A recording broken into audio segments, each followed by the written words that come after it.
The National Broadcasting Company takes pleasure in presenting a new series starring Jessica Tandy and Hume Cronin as Anne and James Wallace in The Marriage.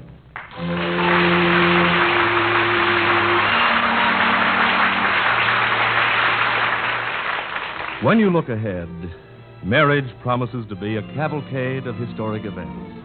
But when you look back on it, you sometimes find that the apparently uneventful has become the unforgettable. Any way you look at it, marriage remains the most popular domestic arrangement among friendly people. And that brings us to our story of Anne and James.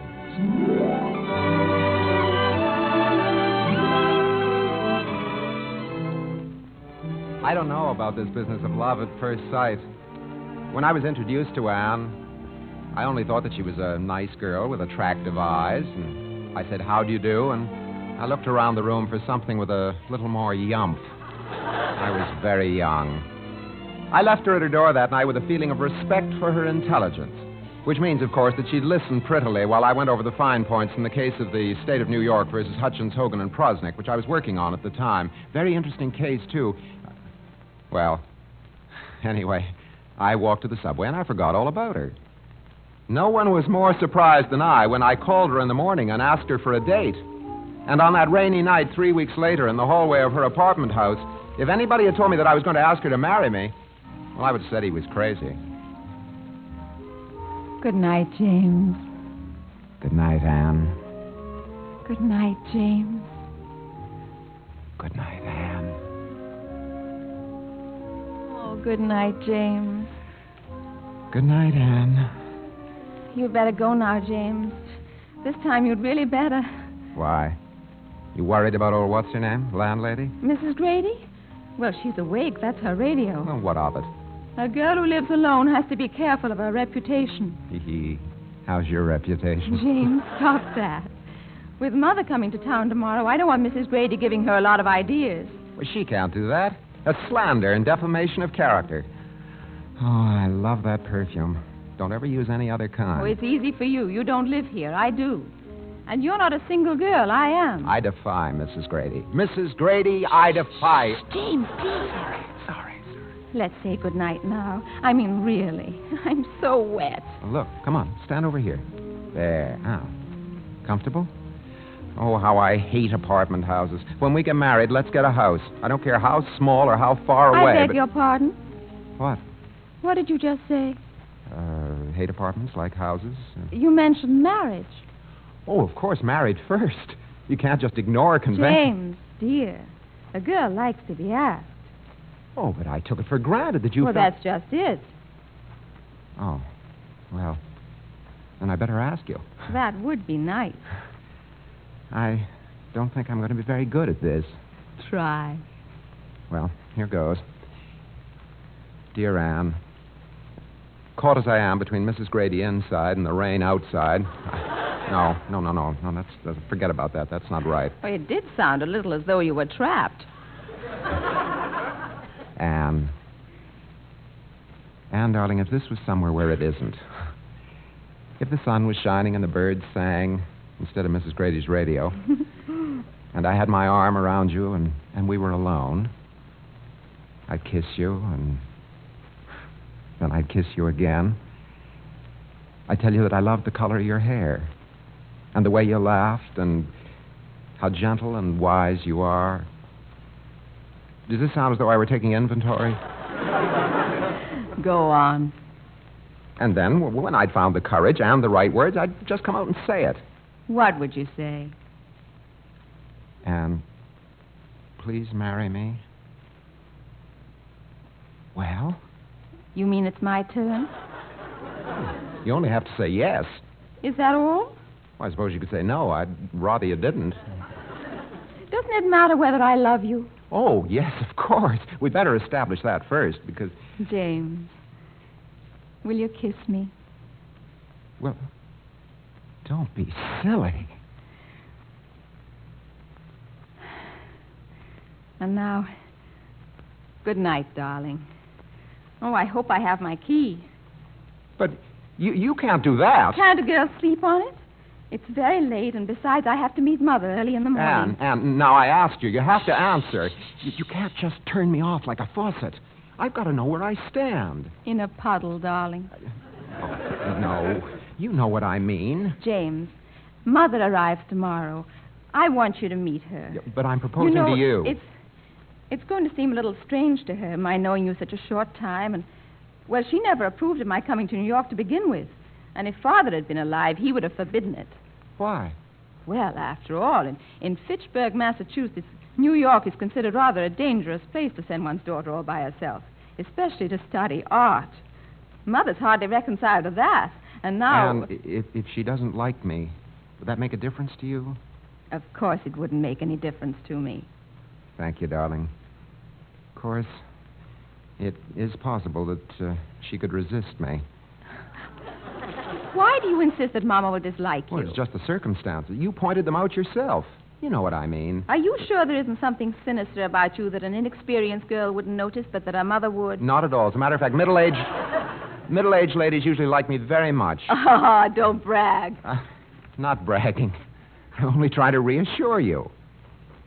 Anne, dear, I want to marry you more than anything else in the world. Now, do you or do you not feel the same way about me? Must I answer yes or no, Counselor? No, of course not. Dear James. Dear impulsive man. I don't know you at all, really. But you will. No, don't interrupt. I don't know you at all. But even now, here in this shabby hallway with Mrs. Grady listening and the rain running off my collar and down my neck, I think I love you very, very much. Will that do? Yes, Anne. Yes, that's terribly nice to know. I may burst with happiness.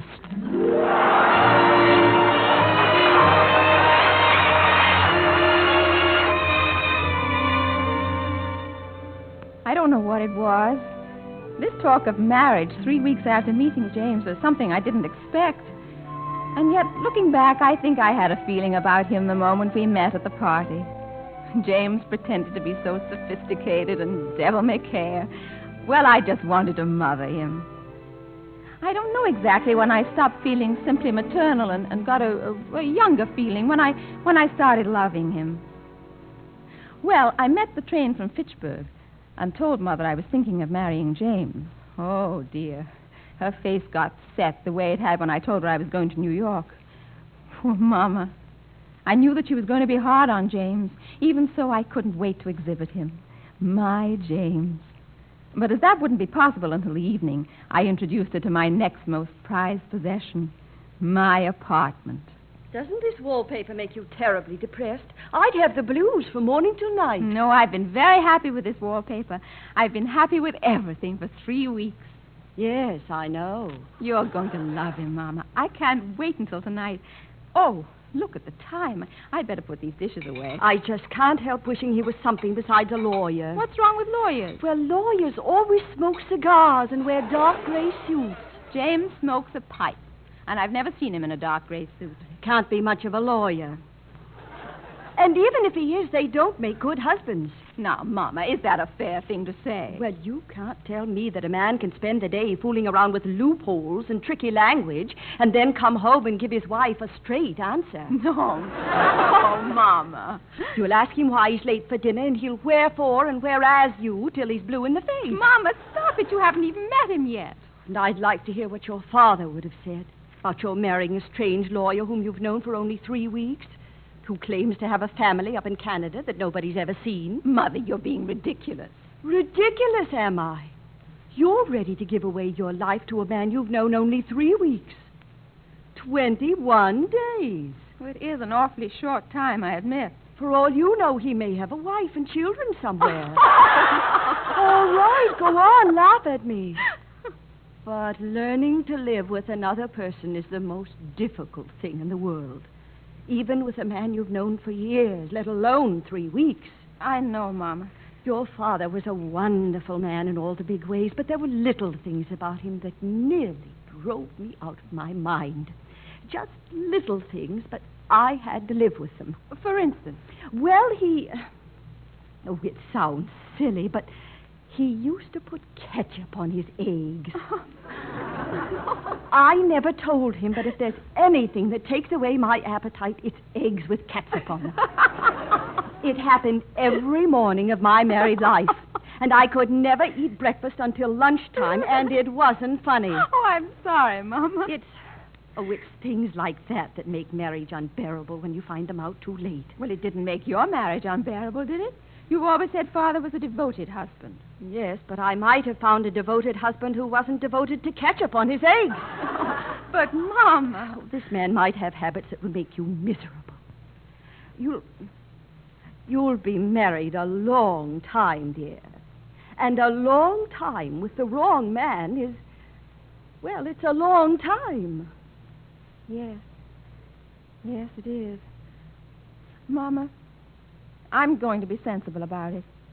Yes, I'm going to find out a lot more about James. You know something, Mama? What, dear? I must have been more worried about this than I thought because... Well, suddenly I feel relieved.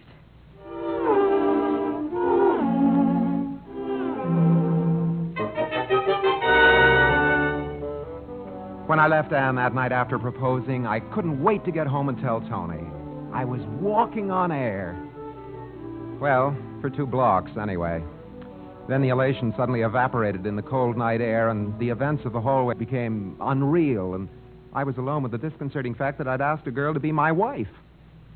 I got butterflies in the stomach, big apprehensive ones with wildly flapping wings. Why hadn't I kept my big mouth shut? At least until I considered the consequences. I was scared stiff. I crept into bed, trying not to wake Tony, but, well, sleep was impossible. Oh,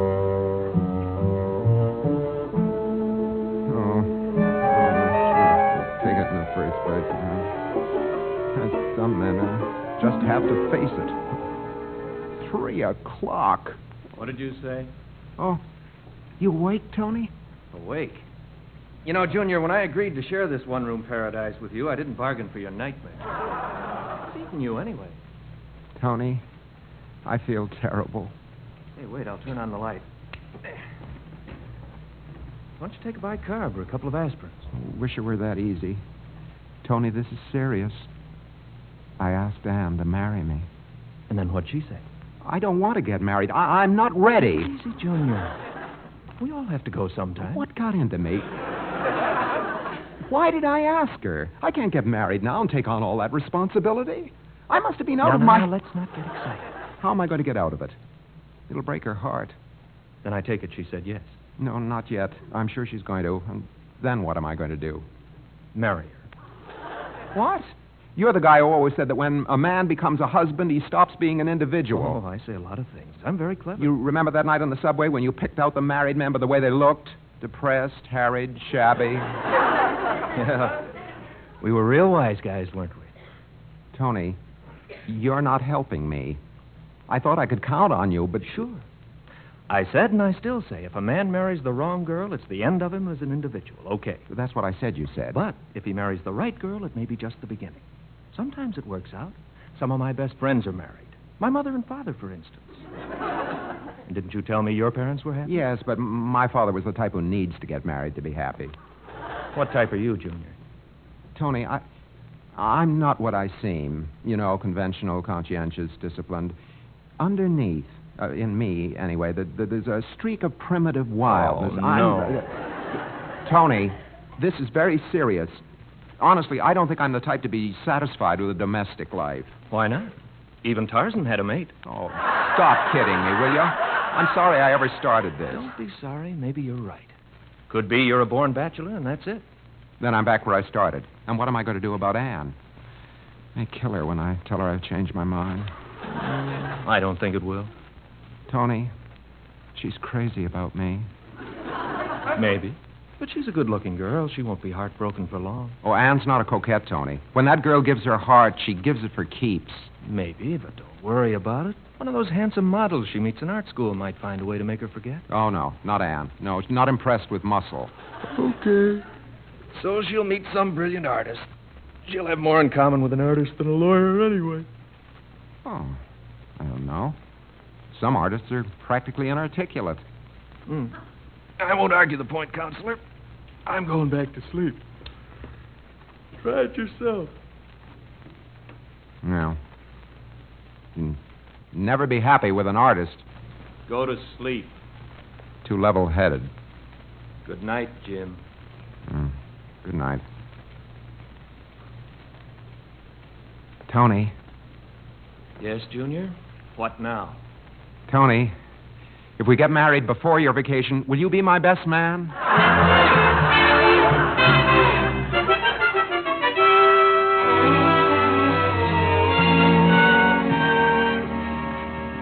Mama, please promise me you'll be nice to James when he gets here. Of course I'll be nice to him. Why shouldn't I be? I know, but don't be too polite. Well, now, maybe I'd better not meet him at all. Oh, Mother. Of course, I warn you that I mean to find out something about any man who wants to marry my daughter. Naturally, Mama, but please be discreet. He needn't think that because you have no father, he can pull the wool over people's eyes. He's not trying to pull the wool over anything. Don't tell me about lawyers, dear. After all, everybody knows that a... Oh, there he is. Now, please, Mama, please keep an open mind. I'm sure you'll find James charming. Go on and let the man in. I can tell by the gleam in your eye, but... All right, I'll let him in. No, I'll get it. And your slip showing. Oh. Anne, darling, Hello, James. how could I ever have doubted? James, no, not now. I mean, there's Mother. Mother? Oh, of course, your mother. How is she? Very well, thank you. Mother, this is James. James, this is Mother. How do you do, Mr. Wallace? How do you do, Mrs. Caldwell? Can't tell you what a pleasure it is to meet you at last. I've looked forward to this for such a long time. 3 weeks. Well, Anne has told me so much about you, I feel I know you. Yes, that's very nice. Anne, dear, could I see you in the other room for just a moment? Now, Mother. Yes, please excuse us, Mr. Wallace. It's just a little family matter. Oh, that's quite all right. Mama, did you have to do that? Close the door. What is it, Mama? You never told me he was so short. Oh, Mama. You can't trust short men. They always have chips on their shoulders. 5'7" is not really short, and besides, a man's height has got nothing to do with anything. Your Uncle Jonathan, who ran away with the elephant girl, I'm not staying around another second. Are you coming out there with me, or shall I go alone? Your Uncle Jonathan was only I'm 5 opening the door, Mama. I'm just trying to take the place of your father, that's all. Well, that little morsel of feminine business is over with. Sorry, James. Oh, that's perfectly all right. You know how women are, Mr. Wallace. Oh, of course. Are there many women in your family? Well, not in my immediate family. I have no sisters. Oh, then you don't know how women are. Well, I guess I don't. I was just wondering because you said you did. Would anyone care for a cup of tea? I'd love one. What about you, Mother? Not just now, thanks, dear. I believe I'll join you, James. Oh, good. Just a little milk. There. Thank you. Perhaps Mr. Wallace would care for something a little stronger, dear. Oh, no, this is fine. Oh, come now, Mr. Wallace. Wouldn't you rather have whiskey? You don't have to stand on ceremony with me. Really, Mrs. Caldwell, James I rarely... doesn't drink whiskey, Mother. But I may start any minute. James, have one of these cookies. I think you'll like them. Oh, they look delicious. Thank you. Well, Mrs. Caldwell, this is your first trip to New York? Oh, my, no. I think New York is just a bit too noisy for Mother's taste. She's a farm girl at heart. Well, I can appreciate that. When I was a boy, I used to spend my summers in a farm in Saskatchewan. Stayed with my aunt. Never forget those days. Something wonderful about a farm, isn't there, Mrs. Caldwell? All there is to a farm is a lot of hard work. Yes, of course, but the kind of work that keeps you young and strong. It killed my mother at the age of 58. Anne, could I possibly have another cup of tea? Oh, certainly. Mother, are you sure you don't care for anything? No, thank you, dear. Mr. Wallace, how is it that How about a cookie, Mother? They're very good. No, thank you, dear. Mr. Wallace, I understand. Would you like me to make you a sandwich? I have some cheese. I'm not hungry, dear. Mr. Wallace... Excuse me, Mrs. Caldwell, but why don't you just try calling me James? I will, Mr. Wallace. Just as soon as it feels comfortable for me to do so. Oh, yes. You didn't know that I had such an old-fashioned mother, did you, James? Well, You know what they say, old-fashioned things are the best things. Really? I never heard anyone say that. No? Oh, I thought it was quite a well-known saying. I've heard it often. I believe I've read it, too. I can't remember just where. Anne, could I have some more tea? Certainly. I was about to ask, Mr. Wallace, what brought you to New York? Well, I came here on a visit while I was at law school. Harvard, incidentally, Mother. Oh, that's nice. Yes. I came down on a visit, and I just fell in love with this city. I was fascinated by the idea of living in the midst of so many millions of people. Don't know whether that makes any sense. So I know what you mean. It's a perfect city to hide in. James wasn't... Mother, James wasn't looking for a place to hide in. Oh, I wasn't suggesting that he was looking for a place to hide. I was just making an observation. Tell me, Mr. Wallace, I hear that New York is overloaded with lawyers. Can a young man really make a living here? Well, I think by if you... living, I mean 8,000 to 12,000 a year. Well, I tell you, Mrs. Caldwell, Mother, it's not... I hate to interrupt this interesting conversation, but we've run out of tea. Yes, well, all right, go ahead, dear, and make some more. Mr. Wallace and I have lots to talk about. Yes. Oh, that's the point. I need him in the kitchen to open a jar of olives. Well, I don't like olives, thank you. They're for James. He loves olives. Will you excuse me, please, Mrs. Caldwell? Oh, certainly. Andy, we need more hot water.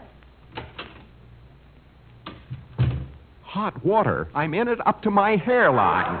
Oh, James, I've never been so embarrassed in my life. How do you feel? So I just lost 2 falls out of 3. I'm terribly, terribly sorry. I had no idea she'd act this way. She'd only stop calling me Mr. Wallace. She's never been like this before. She's really very sweet. I'm sure she must be. She's terribly worried because we've only known each other 3 weeks. You must try to understand. Believe me, I'm trying. But have you any idea what it feels like to sit there and be taken apart? Now, don't make it worse than it is, James. Have you any idea what it feels like to be You just questioned? asked that question. Well, this is a nerve-wracking experience. James, are you sure you aren't dramatizing it just a little bit? I never dramatize anything. Well, never mind. It's perfectly normal to dramatize. I don't care whether it's normal. I don't do it. Oh, you have a temper. Anne, I'm sorry. I didn't know that about you. I wouldn't say that I had an abnormal temper. Perhaps not. Still, you have a temper. Anne, how long have you had this habit of repeating things? You see how little we know each other. You see? I'm sorry, Anne. I guess I'm upset. Anne, when are you going to answer my question? Will you marry me? Oh, James. Mother was right.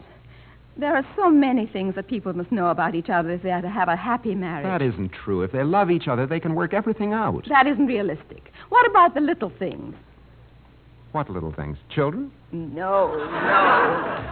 Suppose you're grumpy in the morning or don't like canaries or something. Do you like canaries? No, I don't. You see? There you are. Why, do you like canaries? Of course not. But suppose I did. Just suppose I were mad about canaries and you couldn't stand them. We'd be miserable, don't you see? Anne, come here. No, James. This is very important. This is something we must stop and be very cool-headed about. Tomorrow evening, you and I are going to sit down and find out all the things about each other that we haven't discussed. Agreed? Oh, Anne, why do we Agreed. have to go through... Oh, all right. Agreed.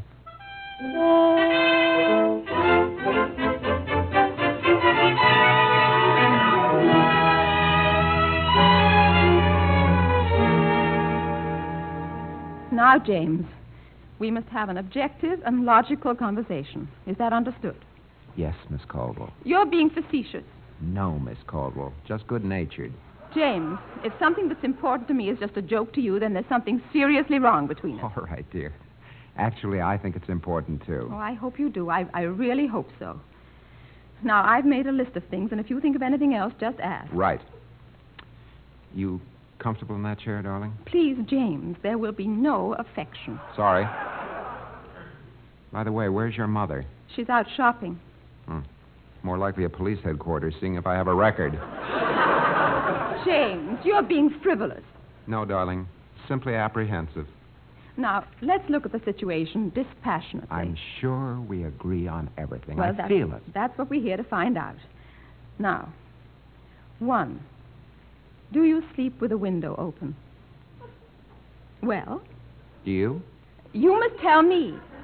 Oh, I always have the window open. You do. Well, always. How about you? I can't sleep if there's a draft. You can't? No. Well, after all, what's a little thing like a window? We can always close... No, James. No, don't make light of it. It's an important difference between us. I suppose so. It's vital to find out these things now. Well, now, let's go on. That's probably the only point on which we disagree. 2.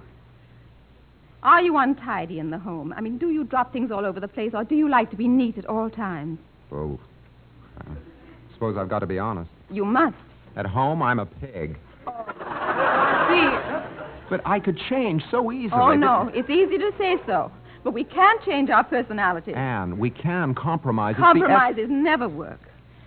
Now, do you like modern furniture or period?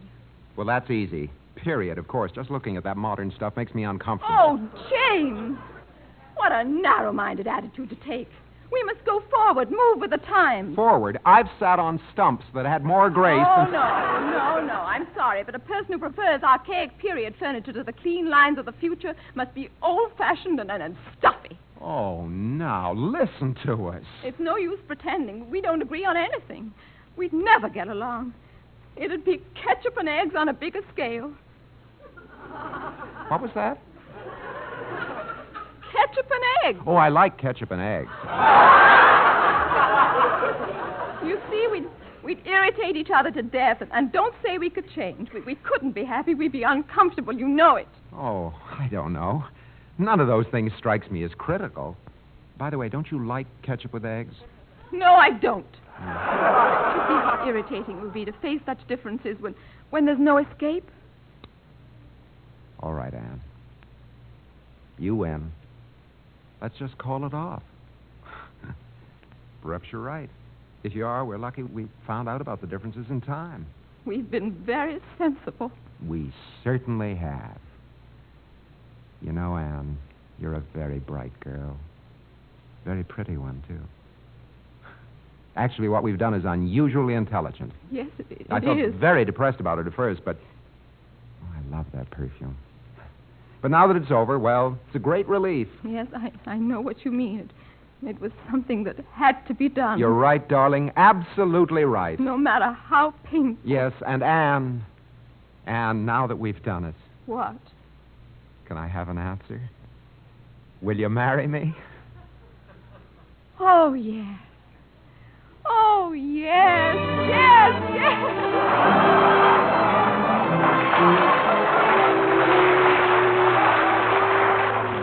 And so the marriage took place And we moved into a modern house with some 18th century furniture. and closed bedroom windows. Good night, James. Good night, darling.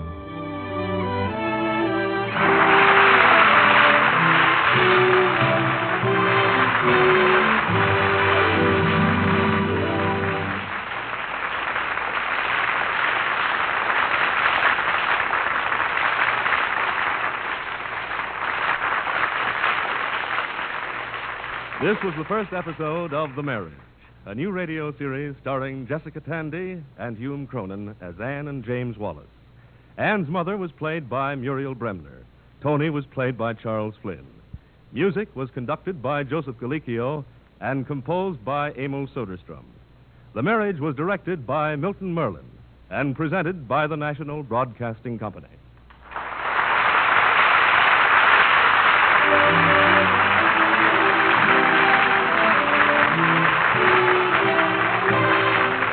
NBC, the National Broadcasting Company.